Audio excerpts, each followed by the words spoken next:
അപ്പൊ ആദ്യം നമുക്ക് എന്ത് ചെയ്യാം, ഈ മോഡ്യൂളിലെ സിലബസ് ഒന്ന് നമുക്ക് അനലൈസ് ചെയ്യാം. നമുക്ക് ആദ്യം പറഞ്ഞേക്കുന്ന ഡിവൈസസ് അബൌട്ട് റെക്ടിഫയർ. എന്താണ് ഒരു റെക്ടിഫയർ? സോ റെക്ടിഫയർ എന്ന് പറയുമ്പോൾ ബേസിക്കലി എന്താണ്, ഒരു AC സിഗ്നലിനെ DC സിഗ്നലിലോട്ട് കൺവേർട്ട് ചെയ്യുന്ന ഒരു സാധനമാണ് റെക്ടിഫയർ. അതിൽ നമ്മൾ യൂസ് ചെയ്യുന്ന നമ്മുടെ മെയിൻ കമ്പോണന്റ് എന്തായിരിക്കും? ഈ പറയുന്ന PN ജംഗ്ഷൻ ഡയോഡ് തന്നെ ആയിരിക്കും. ഓക്കെ, അപ്പൊ അതിന്റെ രണ്ട് ടൈപ്പ് നിങ്ങൾക്ക് പഠിക്കാൻ പറഞ്ഞിട്ടുണ്ട്, ഫുൾ വേവും ഹാഫ് വേവും ആണ്. അത് കഴിഞ്ഞ് നമ്മൾ പഠിക്കുന്ന അനദർ ടൈപ്പ് ഓഫ് ഡയോഡാണ് സെനർ ഡയോഡ്. ഓക്കെ, ആ സെനർ ഡയോഡിന്റെ VI ക്യാര നമ്മൾ PN ജംഗ്ഷൻ ഡയോഡിൽ എങ്ങനെ പഠിച്ചു അതുപോലെ തന്നെ ഇവിടെയും പല കേസസിൽ അനലൈസ് ചെയ്യേണ്ടി വരും.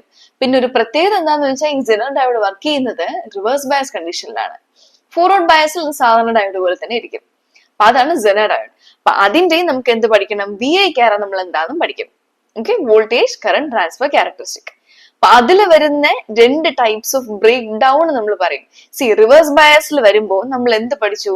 ഫോർവേഡ് ബയസിലാവുന്ന സമയത്ത് ലീനിയർലി ഇൻക്രീസിങ് ആയിരിക്കും അല്ലെ നമ്മുടെ ഗ്രാഫ് എന്ന് പറയുന്നത് അല്ലെ. ആ ഒരു പാർട്ടിക്കുലർ ഒരു വോൾട്ടേജ് കഴിയുമ്പോൾ, ത്രെഷോൾഡ് വോൾട്ടേജ് കഴിയുമ്പോൾ പിന്നെ കറണ്ട് ലീനിയർലി ഇൻക്രീസ് ചെയ്യും. വിത്ത് വോൾട്ടേജ് നമ്മൾ ഫോർവേഡ് ബയസിൽ പഠിച്ചു.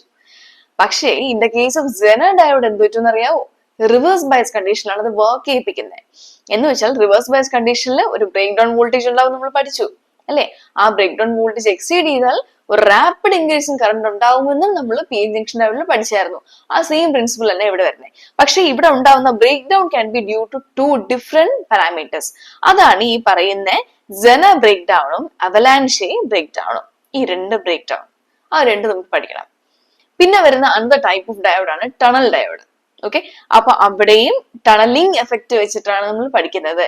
ഈ ഓരോ ബാൻഡ് തമ്മിലും ഷിഫ്റ്റ് ഉണ്ടാവും. ആ ഷിഫ്റ്റിംഗ് ഓപ്പറേഷൻ വെച്ചാണ് അവിടെ കറണ്ട് ഉണ്ടാവുന്നത്. Okay, again one directionally. ഈ ഡയോഡ് പറയുമ്പോൾ തന്നെ നിങ്ങൾ ആലോചിക്കണം, ഡയോഡിന്റെ കേസിൽ current only flows from one direction one point to another, അല്ലെങ്കിൽ വൺ ഡയറക്ഷനിൽ, അത്രേ ഉള്ളൂ.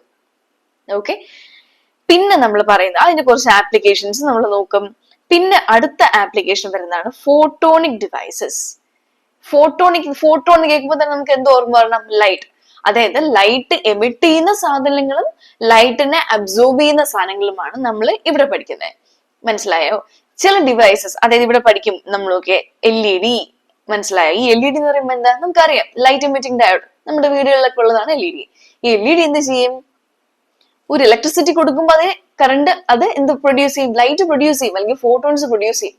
പക്ഷെ വേറെ സം അതർ ഡിവൈസ്, ഈ സോളാർ സെല്ലിലെ നിങ്ങളുടെ വീട്ടിലൊക്കെ ഇംപ്ലിമെന്റ് ചെയ്തേക്കുന്നത്, സോളാർ സെൽ എന്താ ചെയ്യുന്നത്? സൺലൈറ്റിനെ അബ്സോർബ് ചെയ്യും വയ അബ്സോർപ്ഷൻ പ്രിൻസിപ്പിൾ അല്ലെ.